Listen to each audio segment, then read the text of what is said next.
Assalamualaikum warahmatullahi wabarakatuh. Terbaru untuk informasi program Kartu Prakerja di tahun 2023. Berdasarkan konferensi pers, Kementerian Koordinator Bidang Perekonomian pada hari ini, tanggal 5 Januari tahun 2023. Ada beberapa poin terkait tentang updatean ini, di mana teman-teman yang ingin mengikuti program Kartu Prakerja di tahun 2023 wajib mengetahui informasinya, di mana ada tambahan anggaran, selain itu ada daftar 10 provinsi yang akan melakukan pelatihan secara offline, serta juga tanggal atau jadwal pembukaan program Kartu Prakerja gelombang pertama di tahun 2023. Simak dan tonton video ini sampai habis agar teman-teman tidak ketinggalan informasi updatean untuk program Kartu Prakerja.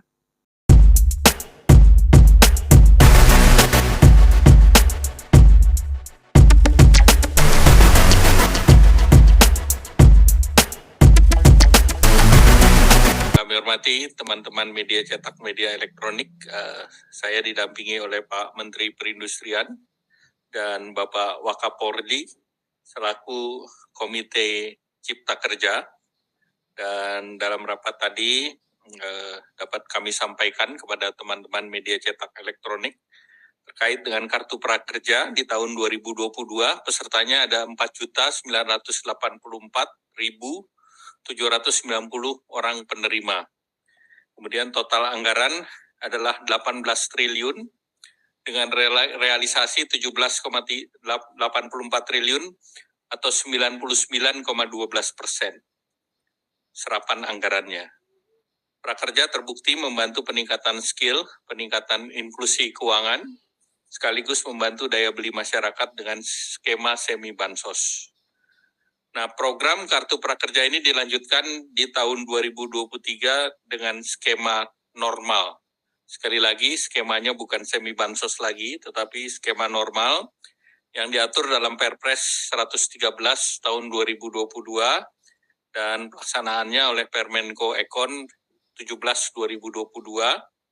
Total anggaran di tahap awal adalah 2,67 triliun. Jadi skemanya berubah drastis. Anggarannya turun dari 18 triliun menjadi 2,67 triliun dan targetnya untuk 595.000. Dan di tahun ini diputuskan sebetulnya jumlah pesertanya adalah 1 juta orang. Sehingga totalnya kita membutuhkan tambahan anggaran sebesar 1,7 triliun di tahun ini, karena 2,67 itu untuk 595.000 dan untuk itu perlu ditambahkan 450.000 orang. Untuk menyambut skema baru, program Kartu Prakerja mengajak lembaga pelatihan terbaik di seluruh Indonesia atau mengundang partisipasi daripada lembaga pelatihan untuk menjadi bagian dari ekosistem Kartu Prakerja. Lembaga pelatihan wajib memiliki asesmen dan mengikuti asesmen sebagai penyedia pelatihan pada skema normal. Dan untuk pelaksanaan dari tata kelola yang baik, proses seleksi melibatkan tim ahli independen sebagai fungsi akreditasi. Dan kepatuhan lembaga pelatihan terhadap standar pelatihan juga ikut dipantau. Dan silakan lembaga pelatihan yang berminat menghubungi platform digital yang telah bekerja sama dengan program Kartu Prakerja. Salah satunya adalah yang dimiliki oleh pemerintah adalah Sisnaker, platform digital yang dikelola oleh pemerintah. Nah, pemerintah juga mengajak partisipasi masyarakat dengan skema kemitraan yang merupakan public-private partnership di bidang pengembangan SDM di Indonesia. Pelatihan yang dilakukan secara online, offline, atau campuran, ini pelatihannya secara offline, secara bertahap diawali di 10 provinsi.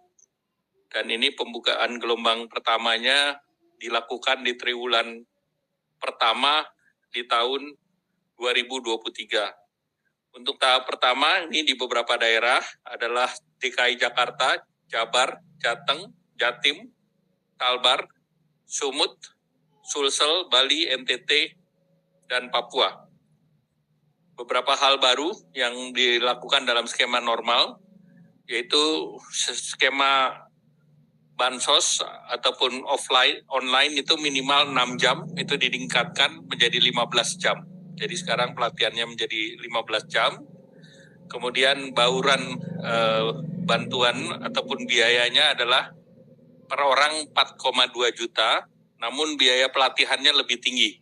Pada saat skema bansos, pelatihan lebih rendah daripada bantuan. Sekarang biaya pelatihan sebesar 3,5 juta, dan biaya untuk pergantian transport itu sebesar 600.000, dibayarkan 1 kali, dan insentif survei sebesar 100.000 untuk 2 kali survei.